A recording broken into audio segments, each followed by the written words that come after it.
मलेरियाच्या तापाची लक्षणे काय आहे? अचानक तीव्र ताप येणे, उलटी होणे, त्वचा लालसर होणे, त्वचा तुमची लालसर आले मग तुम्ही काय करायचं? श्रीरामपूर रुग्णालयामध्ये जाऊन रक्ताच्या तपासण्या करायच्या.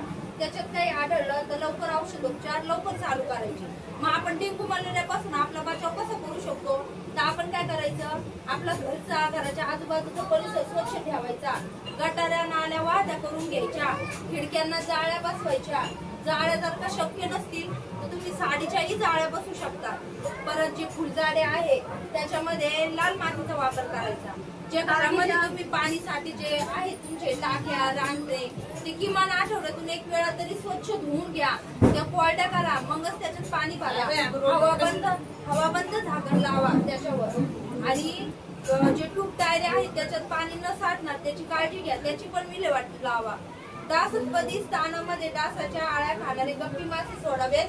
नगर परिषद व आरोग्य कर्मचारी घरी आल्यानंतर सर्व पाणीसाठी दाखवून सहकार्य करायचंय. या प्रकारे काळजी घेतली तर चिकनगुन्या, डेंग्यू मलेरिया या आजारापासून नियंत्रण करणे शक्य होईल. तुमच्याकडे रोपं नसतील, आपण जास्तीत जास्त वृक्षारोपण करा.